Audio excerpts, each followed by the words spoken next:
प्रश्न पत्र 2024 है और पिछले वर्ष ये जो है प्रश्न पत्र बोर्ड परीक्षा में आया था। तो सबसे पहले हम इसका खंड अ देखेंगे और ये एक बहुविकल्पी खंड होता है जिसका प्रत्येक प्रश्न जो है 1 नंबर का होता है। तो यहाँ देखते हैं इसका पहला प्रश्न क्या है। ई गतिज ऊर्जा के एक कण की लुईस डी ब्रोगली तरंगदैर्घ्य होती है। यानी एक कण है और इसकी जो काइनेटिक एनर्जी है वो ई है, गतिज ऊर्जा, और इसकी जो वेवलेंथ है वो हमसे पूछी गई है। तो हम जानते हैं कि वेवलेंथ का जो वैसे फॉर्मूला दिया होता है वो h/p होता है, लेकिन हमें यहाँ h/p के स्थान पर कुछ गतिज ऊर्जा के टर्म में जो है आंसर दिए गए हैं, तो हम इस p को गतिज ऊर्जा में बदल लेते हैं। तो मान लीजिए कि ये जो कण होगा, यदि इसका द्रव्यमान m और ये v वेग से गतिमान हो तो इसके पास जो गतिज ऊर्जा होगी वो 1/2 mv² होगी। और मैं यदि इधर एक m का जो है ऊपर मल्टीप्लाई करूं तो ये स्क्वायर होगा और एक m का मुझे यहाँ नीचे डिवाइड करना होगा। तो जैसा कि आप जानते हो कि जो p होता है वो मोमेंटम या संवेग होता है जिसका फॉर्मूला होता है mv। तो जो p² है वो बराबर हो जाएगा m² v² के। तो यहाँ से जो ये e है ये बराबर हो जाएगा m² v² हो जाएगा p² अपॉन 2m, और 2 का यदि आप इधर मल्टीप्लाई करोगे तो 2me बराबर हो जाएगा p², या p की जो वैल्यू है वो होगी √2me, और जो लैम्डा होता है वो होता है h/p, और p के स्थान पर यहाँ है 2me, अर्थात जो वेवलेंथ ये तरंगदैर्घ्य होगी कण की वो होगी ये वाली, और ये आंसर दिया गया है विकल्प ए में, जो कि बिल्कुल सही है। ये प्रश्न संख्या 2 है। यदि इलेक्ट्रॉन का अनुगमन वेग vd तथा विद्युत क्षेत्र की तीव्रता E हो तो निम्नलिखित में से कौन सा संबंध ओम के नियम का पालन करता है। तो जब ओम के नियम के पालन वाला यदि आपने अनुगमन वेग में और विद्युत क्षेत्र में संबंध पढ़ोगे तो ये मिलेगा -ke/m/τ।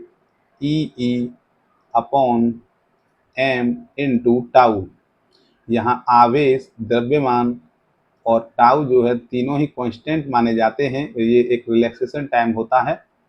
तो ये जो Vd है ये प्रोपोर्शनल होता है इस विद्युत क्षेत्र E के। तो इसका जो विकल्प नंबर 3 है ये एकदम सही होगा। प्रश्न संख्या 3 है। प्रकीर्णित एल्फा कण का पथ होता है वृत्ताकार, परवलयाकार, दीर्घवृत्ताकार या अतिपरवलयाकार।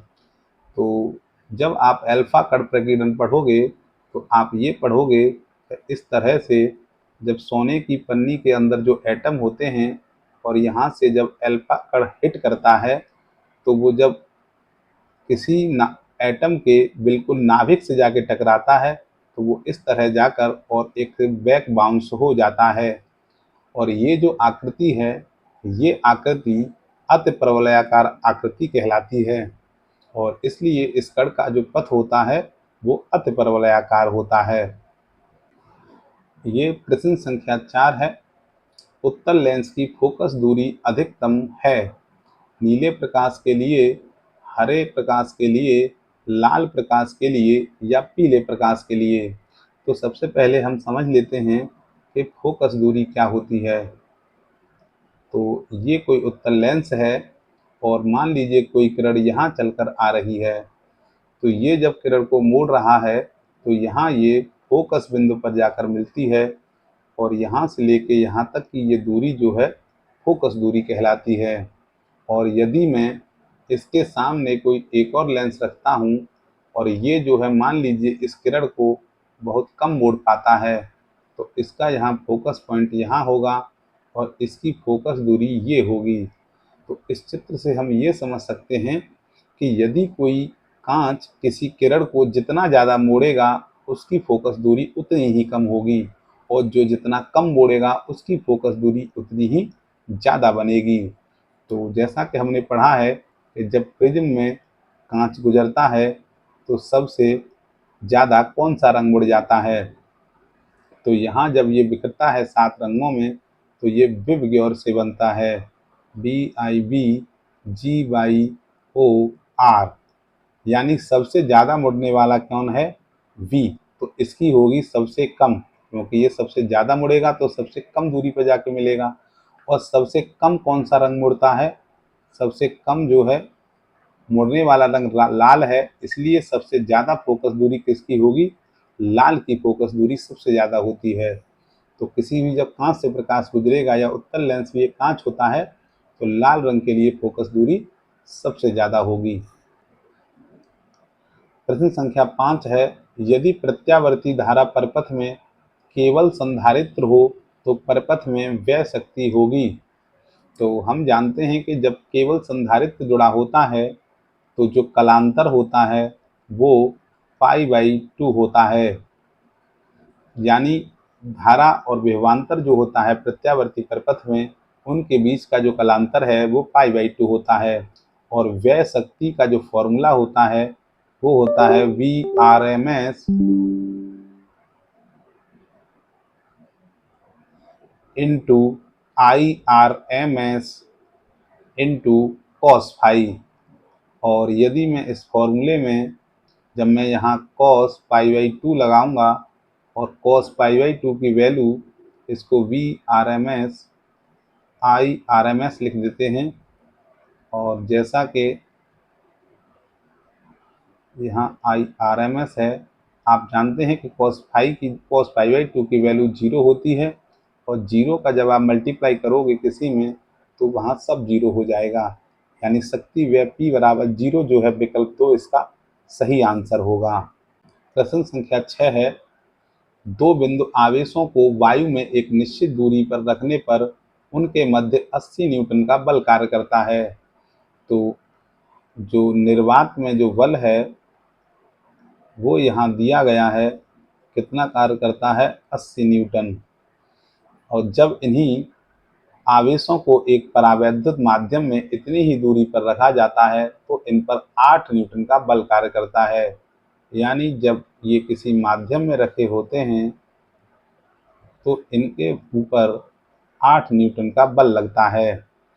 तो माध्यम का परावैद्युतांक क्या होगा, तो इसके लिए एक फॉर्मूला होता है कि किसी माध्यम में कूलाम बल बराबर होता है निर्वात में कूलाम बल बटे माध्यम का परावैद्युतांक।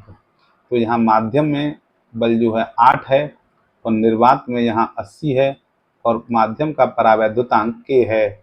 तो यहाँ से यदि आप k बराबर कैलकुलेट करोगे तो 80/8 और करने के बाद ये 10 मिलेगा, यानी विकल्प नंबर 2 इसका एकदम सही है। ये खंड ब है और इस खंड का जो प्रत्येक प्रश्न है वो 1 अंक का होगा।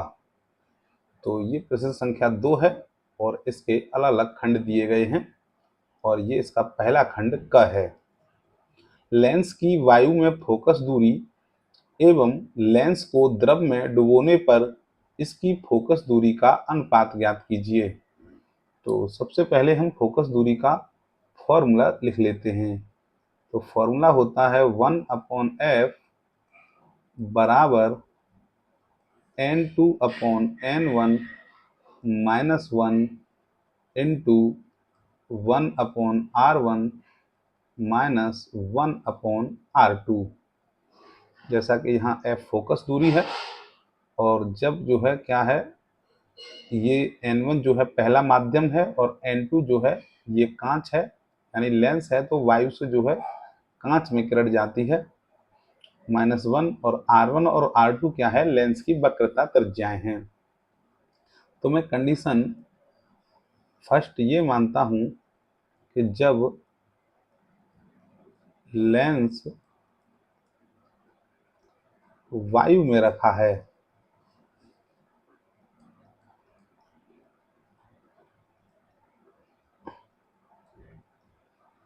तो जो फोकस दूरी होगी 1/f वायु की, ये बराबर होगी एन जी। जी यहाँ ग्लास यानी कांच लेंस का अपवर्तनांक है, क्योंकि वायु से किरण जो है कांच में जा रही है। और यहाँ मैं 1 लगाऊंगा क्योंकि यहाँ पहला माध्यम वायु है और वायु का अपवर्तनांक 1 होता है।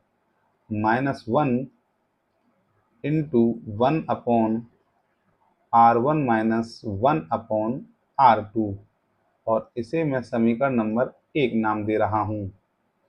इसी प्रकार कंडीशन सेकेंड, जब लेंस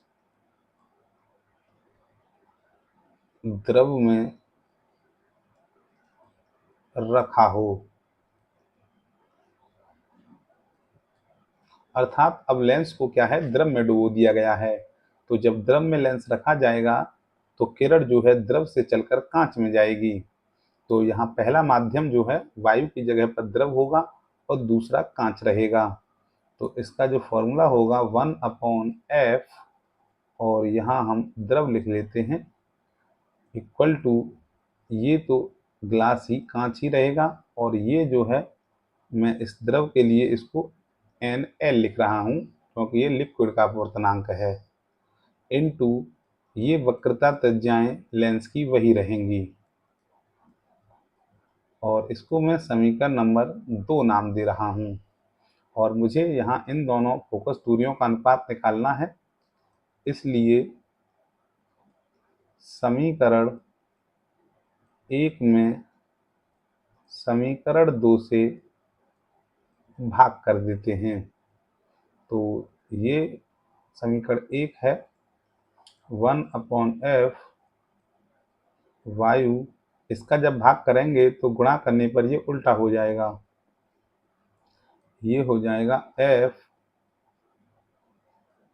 द्रव की फोकस दूरी बटे 1 बराबर, और यहाँ भाग लगाएंगे, और पहले ये वायु है तो पहले ऊपर समीकरण नंबर 1 लिखा जाएगा, Ng/1 -1 इंटू 1/R1 -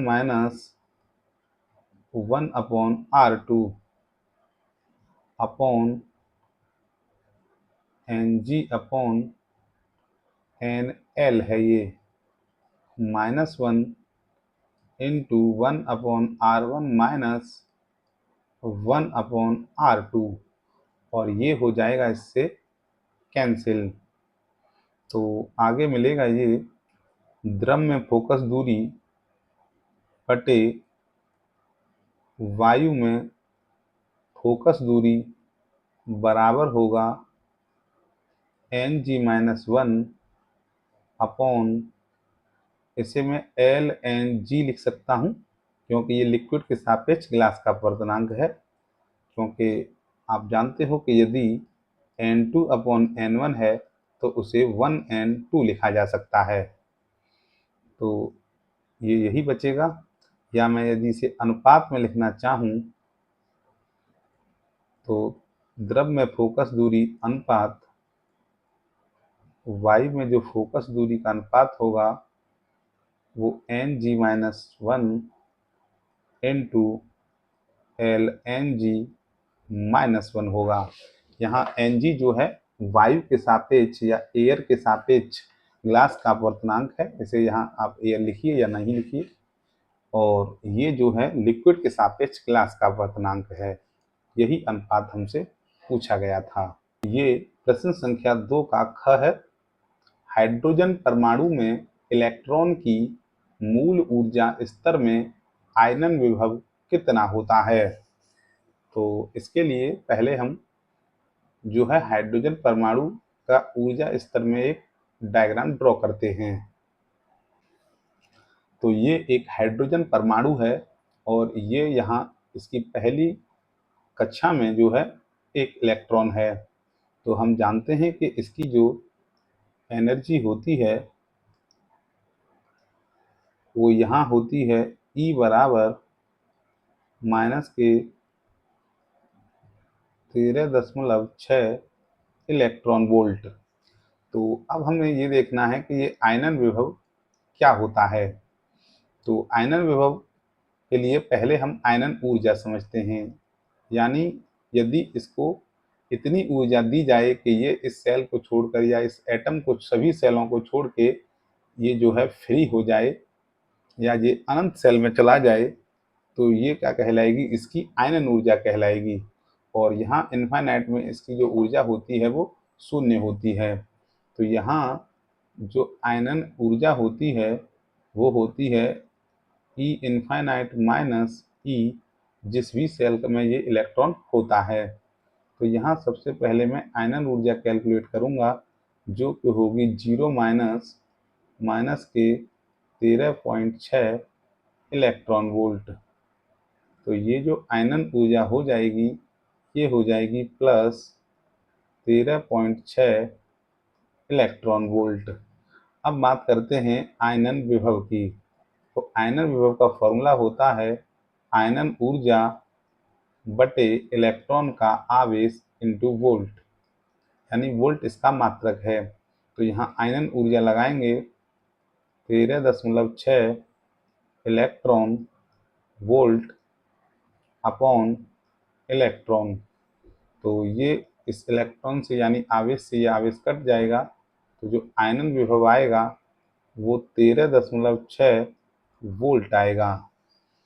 ये दूसरे का ग पार्ट है।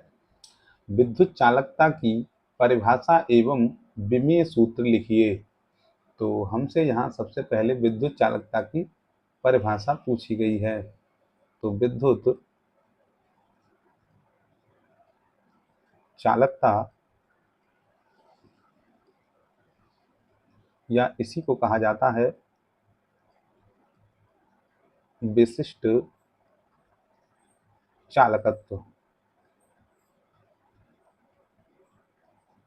और इसकी परिभाषा हम इसके सूत्र से बनाएंगे, क्योंकि ये होता है सिग्मा बराबर 1/ρ, और ρ होता है यहाँ पर विशिष्ट प्रतिरोध या प्रतिरोधकता। तो ये जो चालकता होती है ये प्रतिरोधकता की व्युत्क्रम होती है। तो हम लिख सकते हैं कि प्रतिरोधकता के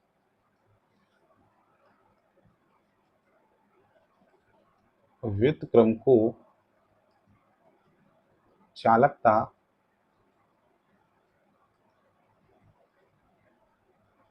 कहते हैं, और यह पदार्थ के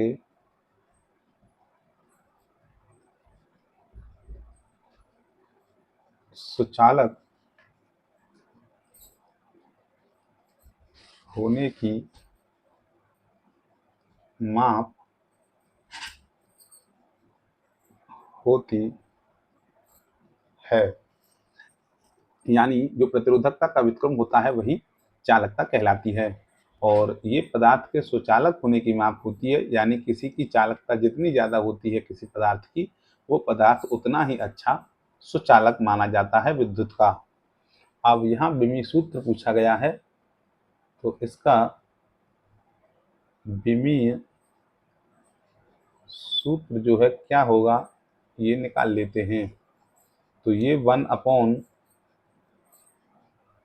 है, और हम जानते हैं कि ये जो ρ है प्रतिरोधकता, इसका फॉर्मूला होता है RA/L, और ये यहाँ हो जाएगा L/RA।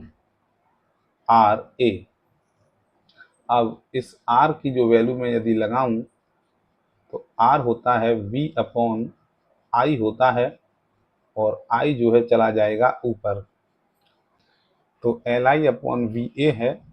तो इस L और I की तो विमा होती है, परंतु यहाँ इस V की विमा नहीं होती, तो मैं V को चेंज करूँगा, और V बराबर फॉर्मूला होता है W/Q। और जो Q है ये होता है I इंटू टी। तो ये हो जाएगा L इंटू आई, और यहाँ लगाएंगे W upon I into T. तो ये जाएगा यहाँ ऊपर, तो I square into T upon W into A. और अब इसके मान रखते हैं, तो L जो है लंबाई है, इसकी भी मान L होगी। I जो है तो ये A की पावर यहाँ 2 होगा। T जो है समय है, इसकी भी मान T होती है। यहाँ 1 है पावर, यहाँ भी 1 है। और W जो है क्या होता है, एक तरह से ये कार्य होता है। और W की जो विमा होती है वो होती है ml T की पावर -2।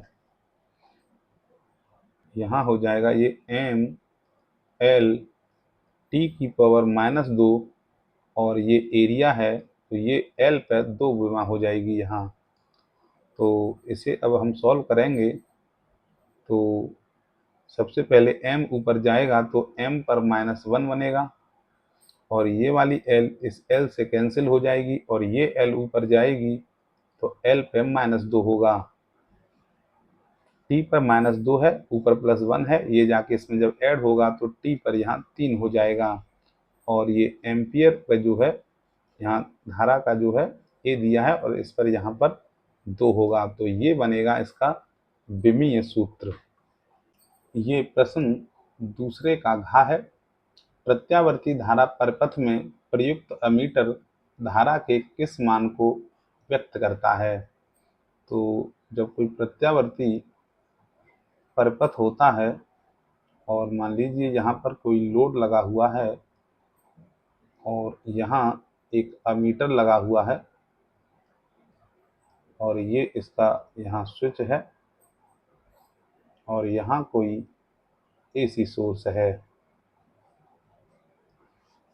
और इसमें जो धारा का जो मान होता है, तो ये अमीटर कौन सी धारा बताता है, यह पूछा गया है।